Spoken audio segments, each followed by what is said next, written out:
Hello and welcome to another episode of Ready.Set.Midmarket, the MES computing podcast for all things mid-market IT. As always, I'm joined by my co-host, senior editor of MES Computing, Samara Lynn. Welcome, Samara.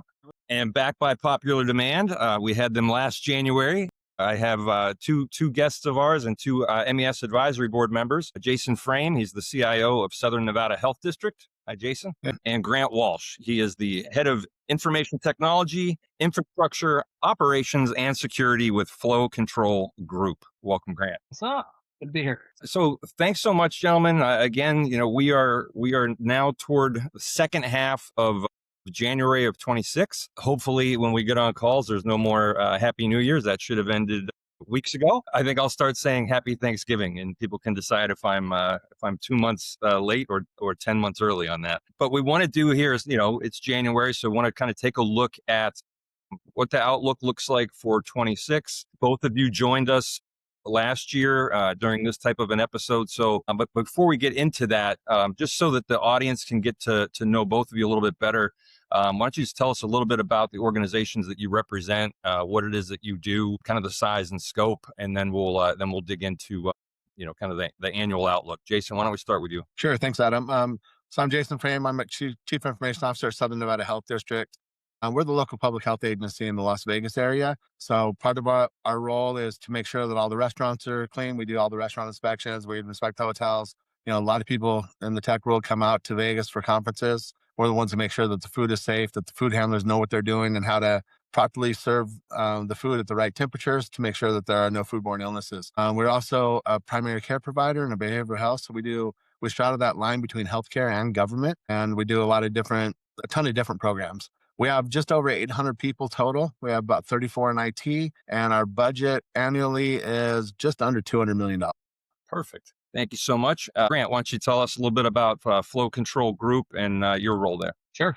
So Flow Control Group, we're basically a sales service distribution organization. Think about everything that moves within a factory. We support it, sell it, or service it. So from pumps to valves to maybe assembly lines, products, we do a little bit of everything. We're a large M&A type company. So we have 110 different brands currently across the United States, Canada, and Puerto Rico. We are on a rapid M&A mode. So we constantly buy new companies, roughly in the 10 to 15 companies a year. And that growth will continue on in the near term as well. My role with Flow Control Group, as you mentioned before, head of IT for the infrastructure, operations, and security. So if it's not enterprise applications or the overall data side of things, that falls into my wheelhouse. So from service desk to infrastructure, networking, up through all of cybersecurity across the board and compliance there as well. How big of a team do you have, Grant? We got about just shy of 3,000 users now. Overall revenue pushing $3 billion right now. That'll continue to grow. We're private equity backed as well. If you count all of IT across the board, about 50 people. Okay. So you were on the upper end of that mid-market for us. Yeah, we're pushing that for sure. Yep. You're still very welcome here with MES, though. So thank you for joining us. So go ahead and let's put our 25 hats on, right? So 12 months ago, when Samara and I hosted this show, why don't you talk to us a little bit? You can get as detailed as you want, but why don't you tell us a little bit about 25, what that outlook looked like, what were you able to get accomplished and very proud of, and what are some of those things that you might still be working on, and if there's anything that 4 or 5, 6 months in, you said we gotta stop and make a turn here for one reason or another. Why don't you kind of tell us a little bit about that? And we'll go ahead and we'll start with you, Grant, and then go over to Jason, just kind of get a sense of how 20. Yeah, Thayer, I think 2025 started off a little bit rocky. There was a lot of uncertainty there around the economy. From a business leader standpoint, economic side of things kind of slowed a bit. Overall performance for the company finished strong for the first half of 2025 and then the rest of 26. But that cause for caution the first part of 25 also obviously bled down into IT. We looked at right sizing the organization from people standpoint, but also the tools we looked at, solutions. I think there was a lot of clamor for AI tools and pushing that envelope there into 24 and 25, but it kind of slowed down just from a cost per hooded standpoint. Now, once we made it through the year, I think around July, everybody was really uncertain first quarter around tariffs and what that meant for our equipment and parts and all that fun stuff. But that kind of tapered out once everybody realized what was going to happen and kind of how that was going to shake out. So to set the first half of 25 finished strong, and the second half of 25 really finished even stronger for us in our industry. So things starting to pick back up. Overall, again, the AI piece is always going to be hot, but we started to get some structure, organization around what does that mean for the organization, and really focus back in on some core fundamentals. Really, from our side, infrastructure up, grew the team a bit, but the organization focused on how we're going to support overall data management, data control, data quality, and how that underlies across the board for CRM or for enterprise applications for master data management. Actually, take advantage of some other tools when it comes to the performance of the organization. So that's kind of where we pick up in 26. It's from that leeway of the second half of 25 is really starting to get momentum there around what are we going to do to get our data cleaned up? What are we going to do to position our business to make educated decisions based on the data? So that was a little shift from when we started in 25. 25 was, okay, what's going to happen? And then by the end of the year, okay, we know what we got to do. Now let's get rock and roll on that, and getting alignment for us with as many brands and leaders as we have, getting everybody in alignment going in one direction, because it was a much shorter stint in terms of like project planning and initiatives. Hey, let's do 6 months at a time or 3 months at a time. Let's figure out where we're going. But once we got past that and we started getting that momentum, all right, now we have a year-long goal, 2-year-long goal to really focus on driving those key core initiatives. Perfect. Thank you. And Jason, we'll talk about us from the healthcare vertical there, kind of. Yeah, definitely. I think I agree with Grant too. The last time we talked about this, a lot of uncertainty coming into last year, and especially in healthcare with a lot of changes going on to Medicaid and Medicare, all the changes going on at HHS. And so it was actually a better year than we thought. Being in government, we get a lot of grants and we were losing some at first, but then a lot of them that we didn't impact us as much as we thought it would. So it was a better year than we thought it was going to be financially in terms of the grants. And then the changes to Medicare are still kind of coming down the pipe, so that we know that those are going to hit us a little bit more. This last year, we focused on eliminating a lot of tech debt. That was a problem that we've had, and that adds a lot of risk. And so we're really ruthlessly eliminating as much tech debt as we can. We're continuing that into this year. By the end of this year, we should be pretty much all modern when it comes to the equipment. We still have some apps that won't run on anything new, and we're trying to get rid of some of those. We have one that hopefully will be live that's impacts all of our inspectors. And that's on an old legacy system right now. We're trying to get it into a new SaaS-based system, which we're looking forward to. Gives us a lot more options. It's also more secure and less risk for us internally. Another issue, and I think Grant said it too, is there was a lot of demand for AI. And we looked at our environment and we saw that we weren't ready for it from a data standpoint. So this past year, we spent a lot of time on our data security, our data classification and cleanup. Found a great vendor who is going to actually be at MES now coming in, and they've helped us out classify all our data. We first ran their application. We found millions of files with protected information in shares that were accessible by everyone in the department or everyone in the organization, which is not good when it comes to HIPAA. So we cleaned that up. We got rights around all those. We found out where our data was, found a lot of duplicate data that we were able to eliminate. So we were able to eliminate about 20% of our total data size that was duplicate. And that'll be an instant ROI right there, saving us money, saving us time on our backups and all that. So we're going to continue on that roll. And as we're starting to roll out some AI, we have Copilot pilots going on right now with some people. And we're also looking at a couple other AI systems in our clinical space. Perfect. Yeah, we're certainly hearing an awful lot, certainly around AI and AI readiness, and that ties right into the data aspect of it. And you both mentioned AI, and let's just go ahead and talk about that. And I'd like to talk about it as specific as you can. I've had the pleasure in the past 6 or 8 months of hosting a couple dozen MES lunches. Jason, you were able to join me down in Dallas. IT leaders, and inevitably every vendor wants to talk about AI, no matter what category they're in.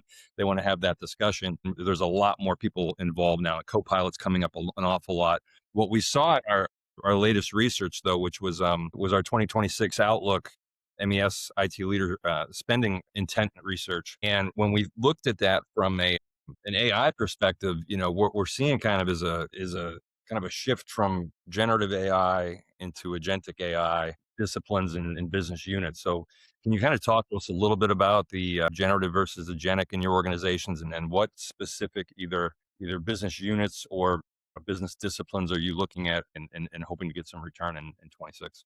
We're still focusing a lot on just the Gen AI. That's a big piece for a lot of things we do. Copilot you can build agents with it, but it's not fully fleshed out right now. We're also looking at a couple agentic AI options. And really for us, it's on the front end and back end of our clinical stuff. I think there are great use cases when it comes to healthcare. with AI agents when you're looking at prior authorizations, when you're looking at insurance denials and those fixing those claims, going through and reading into all of our patient encounter notes and making sure that they're fully documented. So when we go to send it out to the insurance, that it's a clean bill and we can actually get our reimbursements a lot faster. Another area that we're looking at agents in is our revenue cycle management, on the recurring billing and those type of things where we have one person managing that and a small team that works on it, but we can have agents do a lot of that work and maybe not make the decisions for them, but triage those decisions to tell them what ones they should be working on faster. Because people right now in our organization are not comfortable of turning over full control to an agent. They still have that skepticism. And so we're saying, okay, we're going to use this in a smart way. We're going to triage it. We're going to let you work on the higher value stuff and put it in the right order so we get the faster ROI and we get more benefits from it. Got it. Grant, what about over at Flow Control in terms of what areas you're going to be pointing your AI initiatives at and kind of your gen versus agentic? Yeah, I think for us, I mean, we've done some minor agentic stuff, more so on the support side, resources to solve their issues when it comes to the ERP functionality or resources there, just to give them the sheer volume of a variety of brands that we have and what they do across the board from distribution to manufacturing or service or sales. That really makes it a little easier for them to onboard there. For us, really from an overall organization standpoint, I think long term, there's a lot of stuff we could do on the forecasting side. You mentioned Copilot. Really leveraging Copilot in kind of the Power BI state. Once we get that point, we get all the data in one spot for our leaders to then play out scenarios to see how it impacts sales, revenue, overall inventory to pull that stuff in. That's kind of the path we're going. But I think right now we look at it in phases. You're kind of in phase 0, if you will, in terms of being around, defining what AI is. Does it include automation? Does it include true, LLM? What is actually AI? Because a lot of stuff does get lumped into that whole bucket. And we see it time and time again with vendors. Hey, we have AI. You just have a text search, not really AI. You can do that. They need any sort of application, but really defining what AI means for the organization and positioning the core infrastructure as well as the data in a position that actually maximize that. Because we all know garbage in, garbage out. So you've got to have the data in the right place, have the tools in the right place. I think we're getting to the point now where we're talking about, do we need certain teams or specialists in-house to help kind of drive that? We haven't got to the point yet in terms of defining an AI policy. What is the enterprise solution for AI? We still have a lot of going out of ChatGPT, going out to Gemini, going out to Copilot, wherever you want to go. We do push a lot of folks to the licensed version of Copilot that comes with the basic E3 licensing, but we're still very in the infant stage there. And I think it's just because the data, when you have a sheer volume of companies we have, it's just all over the place. We try to limit what people can do in terms of loading stuff into AI, so that stuff's not put out there. Do either of you offer and or require AI training before your users start to get involved with it, either from a security standpoint or just a productivity standpoint? Or We haven't done much on the training side outside of like acceptable use policies yeah, around you should and shouldn't do. I think long term, I think some of our, I guess I mentioned, a kind of an AI team, if you will. I think a lot of that will probably come from the business power users. You can go out and try to hire IT folks, sure, but the folks that use it each and every day and have maximized it for their use case in their day-to-day lives will end up being kind of our, with the timer team, but the team that really drives that forward. Obviously with guidance from executives, IT to make sure things are done in a proper manner, but we haven't really rolled out any training yet outside of like, hey, out of the box Microsoft training for Copilot. Here's how you best practices to get the most data. Here's how to create a master prompt, things like that, really basic stuff. For us, we haven't formalized that just yet. Yeah, we haven't required any training yet. We've offered a lot of training. We had the prompt engineering workshop that we offered. Our partners from Infotech came in and did that. And I was surprised. I didn't know how many people would join it. I just put it out as an open invite and we had almost 80 people from around our district show up. And we had nurses, we had front office staff, we had, frontline staff, we had janitors joining it. So there's a lot of interest there. And so what that told us is we needed to start offering more training. So we're putting together more training on what AI can do and how to use it. We also have some policies. We have an AI acceptable use policy that's going through approvals right now, along with a AI ethical use policy, because people here are very concerned about the ethics of it. So we're really in acceptable use talking about what you can do with it and how to use it. got it. Samara, do you have any questions around the AI topic before I move on to a couple other areas? Yeah, I mean, ServiceNow, the cloud automation provider, came out with a report this week saying that AI fueled risks are pretty much going to skyrocket this year. And these aren't just cyber risk. The report cited operational risks, economic risks, regulatory risks. So as an IT leader in the mid-market, I imagine there's some pressure from executive leadership to get going with AI, but how do you do that prepare your data to be AI ready, do a thorough risk assessment, and also, keep a control of shadow AI. It seems like you're juggling a lot of plates. Yeah. I think a lot of times you do get the executive leadership team, it's the buzzword of, we want AI. We want it now. What do you want to do? We don't know, but we want it, right? So, it's really define and working with them to understand what we want to do. And on the AI side, because the risk is there. Well, I mean, sure, from a cybersecurity standpoint, it's high. But if you have developers and you're using certain things from an AI to create your code, is that pulling from somebody else's code to create your development product, your application? There's some IP data you got to worry about. It's not self-built per se. Same thing for decisions. You've got to be wary of that. I think if you go across the various platforms from an AI standpoint, ask it the same question, you'll get different answers depending on what you're asking, just based on the data that's being pulled. Even with all the data, you're still getting different answers based on the algorithms and the tools within the AI system itself. You're just trying to get your arms around it. A lot of that's going to come from relationships with the business to make sure it's not big bad IT trying to crack down and take away a tool that helps them do their job day to day.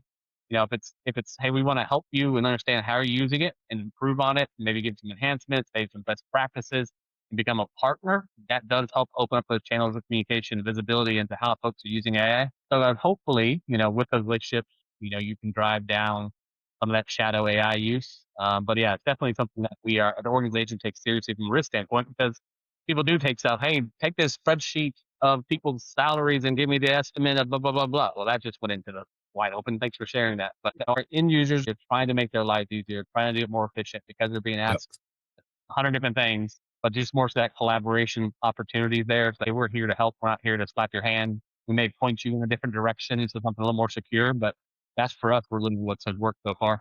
I know for us, we're just trying to do a lot of risk minimization wherever we can. There's a lot of risk with AI, talk about shadow AI and people going out and using ChatGPT or Gemini on their own. It's funny. I've been in talks before, been in meeting or groups, and we talk about it, and some people, oh yeah, we just block AI. And so our people aren't using it. I'm like, no, they're using it. You just don't know about it anymore. And you don't know what they're using or how they're using it. So it's putting in those tools. It's the training on the risk and teaching people. One of the things that we also do, that we're in a proof of concept right now. It's a browser plugin that when you try to paste something into ChatGPT or Grok or any of those, it checks it. And if there's protected health information, if there's PII, anything that's sensitive, it won't let it go up.